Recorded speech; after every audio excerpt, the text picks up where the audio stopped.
Hello everyone, मैं हूँ रीटा उपाध्याय और आपका स्वागत है मेरे चैनल स्टडी विद रीटा में।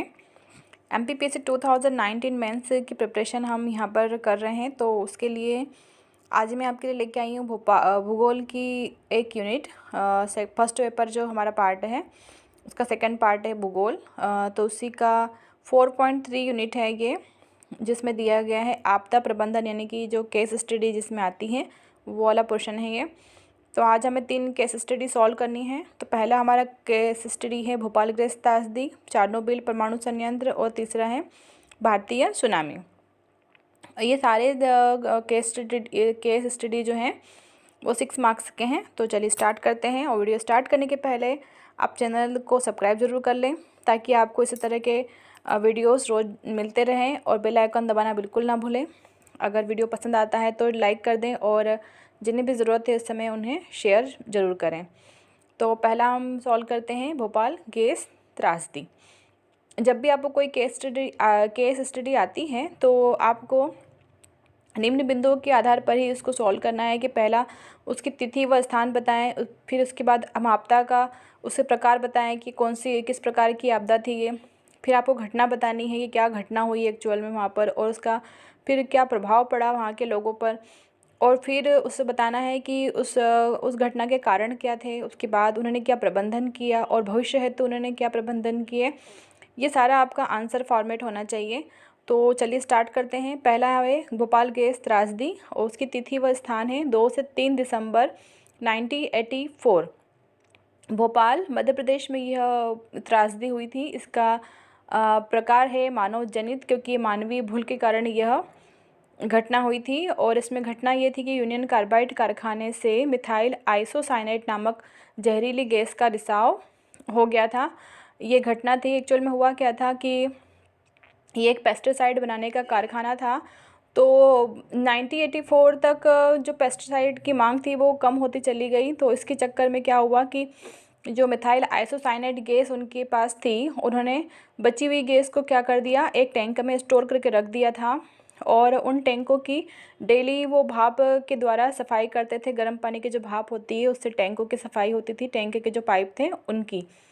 तो रात में एक इसमें रिएक्शन हो गया इस गैस के अंदर, क्योंकि वो भाप की जो जल वाष्प थी उसने इस गैस के साथ क्रिया करी, और जो उसमें जंग लगा हुआ था पाइप में अंदर, तो उस जंग ने क्या करा, उत्प्रेरक का कार्य किया, जिससे कि 30 मिनट के अंदर ही जो मिथाइल आइसोसाइनेट गैस है उसका तापमान 200 डिग्री सेंटीग्रेड तक पहुंच गया था। और ये मिथाइल आइसोसाइनेट जो गैस है वो टैंक में उसकी क्षमता से भी अधिक मात्रा में स्टोर करके रख दी गई थी। और इस छोटी मोटी घटनाएं वहाँ पे 2-3-4 बार हो चुकी थी, पर उन्होंने कोई ध्यान नहीं दिया।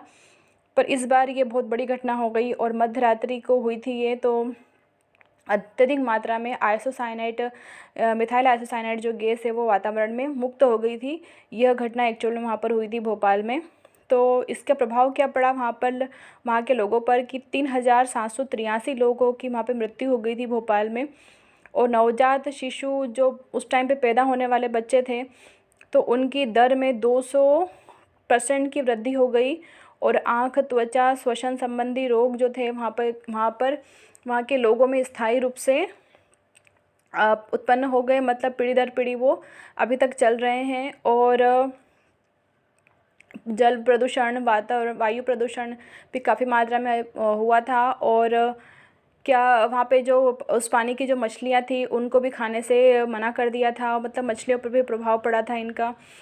और ये सारे प्रभाव पड़े थे। और कारण है इसका कि मिथाइल आइसोसाइनेट गैस को तरल रूप में एकत्रित करना और प्रशिक्षित कर्मचारियों का अभाव, क्योंकि उस टाइम पर रात का टाइम था, तो वहाँ पर ट्रेंड जो कर्मचारी होते हैं वो उपलब्ध नहीं थे उस समय वहाँ पर। और तीसरा कारण था इस घटना का कि सरकार द्वारा दी गई चेतावनी की अनदेखी इन्होंने की थी, क्योंकि 3-4 बार पहले भी ये घटना हो चुकी थी। तो इनको गवर्नमेंट की तरफ से भी बार बार ये बोला जा रहा था कि आप इस तरह की घटनाओं को बंद करें, ध्यान रखें क्यों हो रही है ये, फिर भी उन्होंने ध्यान नहीं दिया।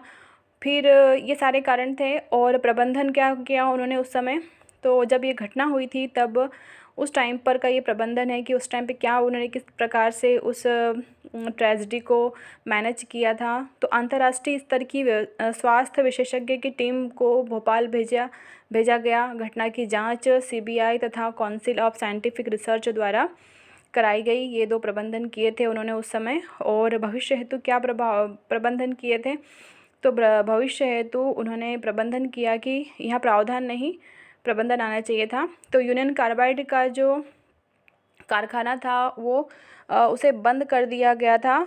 और कंपनी के जो मालिक था वॉरेन एंडरसन, जो कि कंपनी का CEO था, और उसके सहित 6 भारतीय अधिकारियों को 2 साल की सज़ा सुनाई गई थी और इस कंपनी पर $2000 का जुर्माना लगाया गया था। ये प्रबंधन था भविष्य हेतु। तो ये हमने भोपाल गैस त्रासदी देखी कि किस स्थान पर हुई थी, क्या प्रकार था, घटना क्या हुई थी, प्रभाव क्या पड़े और कारण क्या थे उसके, और प्रबंधन कैसे किया और भविष्य में क्या प्रबंधन हुए। ठीक है।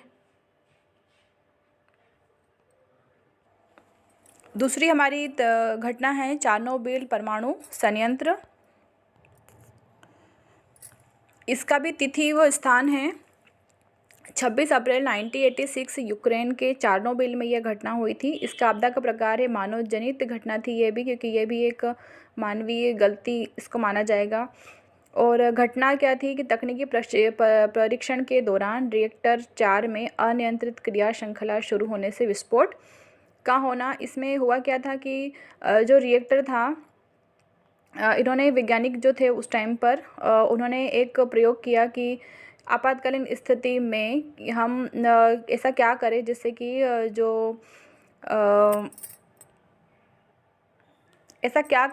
कि जो शीतलक के पंप होते हैं वो अपने आप चालू हो जाएं। इसके लिए इन्होंने एक प्रयोग किया था। इन्होंने सोचा कि हम बहुत ज़्यादा मात्रा में इसको एक हीट प्रोवाइड करवा देंगे रिएक्टर्स को, तो इसमें ये इतने काबिल हो जाएंगे कि हम अगर थोड़ी देर के लिए शीतलक को अगर बंद भी कर देते हैं, शीतलक के पंप या मोटर को, तो ये अपने आप उसको ऑटोमेटिक चालू कर लेंगे। पर ऐसा नहीं हुआ। ये प्रयोग रात्रि 26 अप्रैल की रात्रि को प्रारंभ हुआ था और चल ही रहा था कि 30 सेकंड के अंदर इनको, ये वैज्ञानिकों को पता चल गया था कि ये हमारा जो प्रयोग है वो फेल हो चुका है।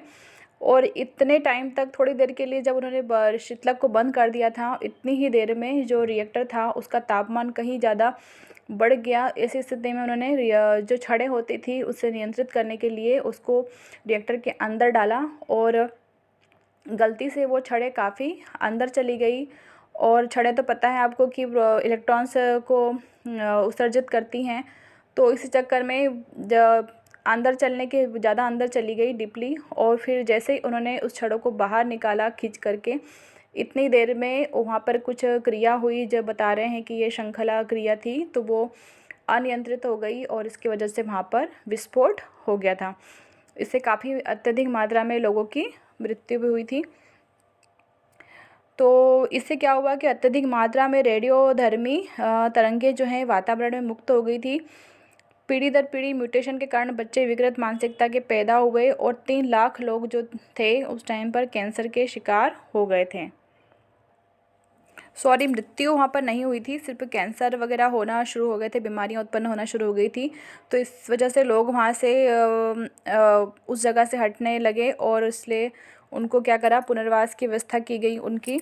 और पेयजल का प्रदूषण हो गया था, भूमि प्रदूषण भी हुआ। और इसका जो प्रभाव है वो स्वीडन तक, यानी कि स्वीडन तक पहुंचा, जो कि उस स्थान से 2500 किलोमीटर दूर था। और इसमें अत्यधिक मात्रा में रेडियोधर्मी तरंगें वातावरण में मुक्त हुई और ये सारे प्रभाव उस टाइम पर पड़े इस घटना के। और इसका कारण क्या था कि संचालकों में अनुभव की कमी थी, क्योंकि कोर एरिया में नियंत्रक छड़ों की कमी थी, न्यूट्रॉन अवशोषक छड़ों की प्रविष्टि में अधिक समय लगना, क्योंकि वहाँ पर अगर लोग वहाँ पर मौजूद होते उस समय तो शायद ये इस घटना से बचा जा सकता था। और नियंत्रक छड़ें अगर वहाँ पर और ज़्यादा होती तो शायद भी कुछ हो सकता था। पर ये कारण थे इसके कि ये घटना इस वजह से हुई।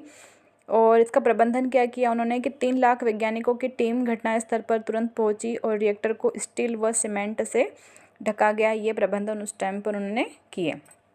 नेक्स्ट है हमारा भारतीय सुनामी पर संक्षिप्त लेख लिखिए। तो इसका भी तिथि व स्थान है कि 26 दिसंबर 2004 हिंद महासागर में यह सुनामी आई थी। और आपदा का प्रकार है प्राकृतिक, और घटना क्या हुई थी कि 3.9 तीव्रता का भयंकर भूकंप हिंद महासागर में उस टाइम पर नहीं, हिंद महासागर में नहीं, उस स्थान पर आया हुआ था हिंद महासागर के आसपास, जिसकी वजह से हिंद महासागर में सुनामी आई थी। और प्रभाव क्या पड़ा इसका कि 14 देशों के लगभग 2,30,000 लोगों की मृत्यु जिसमें 10 हो गई थी, जिसमें 10,000 जो थे भारतीय लोग शामिल थे। और पृथ्वी अपने अक्ष से 1 सेंटीमीटर विस्थापित हो गई थी। इसका कारण था कि भारतीय प्लेट के वर्मा प्लेट के नीचे विस्थापित होने से आए भूकंप से उत्पन्न सुनामी लहरें। जो भारतीय प्लेट थी वो वर्मा प्लेट के नीचे विस्थापित हो गई। इसके कारण भूकंप आया 9.3 तीव्रता का, और उसी भूकंप के चलते समुद्र में जो हिंद महासागर है उसमें सुनामी लहरें उत्पन्न हुई थी। और इसका प्रबंधन किया गया था उस समय। तो सेना द्वारा ऑपरेशन मदद चलाया गया था। विश्व खाद्य कार्यक्रम के तहत 13 लाख लोगों को खाद्यान्न उपलब्ध कराया गया था। और भविष्य में क्या प्रबंधन किए गए थे, तो राष्ट्रीय आपदा प्रबंधन अधिनियम 2005 इसी टाइम पे पारित हुआ था, जो कि आपकी मेंस का भी एक टॉपिक है, आपदा प्रबंधन अधिनियम 2005, जिसे मैं आगे करवा दूंगी। तो ये थे हमारे 3 केस स्टडी, आप इन्हें नोट डाउन कर लें और इसी फॉर्मेट में आप एग्ज़ाम में लिख के आएँ। और वीडियो अच्छा लगे तो लाइक कर दें, शेयर कर दें, सब चैनल सब्सक्राइब कर दें। Thank you so much.